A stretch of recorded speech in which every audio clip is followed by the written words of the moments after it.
سرنوشت من، فقط توی بهشت من. تو هم مدار و هم تبار، تو اصل و نسل و خشت من.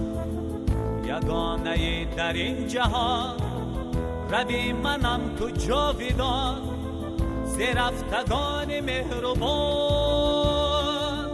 وطن توی به من نشان. وطن تو تاج و تخت من، تو آبرو تو بخت من. توی یگانه متکا و سوز و روزی سخت من.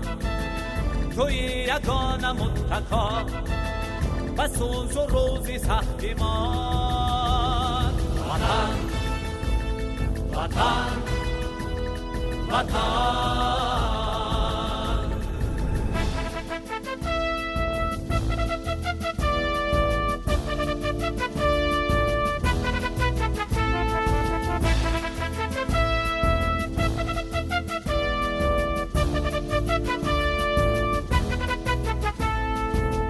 چرا نبالم ای وطن و آب و خاک و کوه تو؟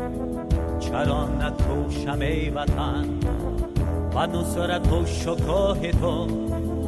برای تو و نام تو نمازم ابتدا کنم و حفظ ننگ و آری تو قسم که جان فدا کنم. وطن تو تاج و تخت من، تو آبرو تو بخت من. توی یگانه متکا و سوز و روزی سخت من. توی یگانه متکا و سوز و روزی سخت من. وطن وطن وطن.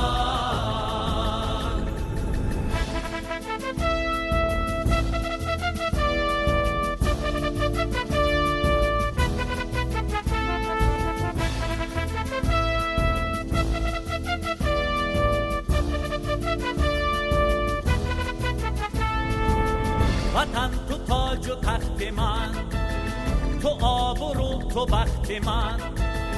توی یگانه متکا و سوز و روزی سخت من. توی یگانه متکا و سوز و روزی سخت من. وطن وطن وطن.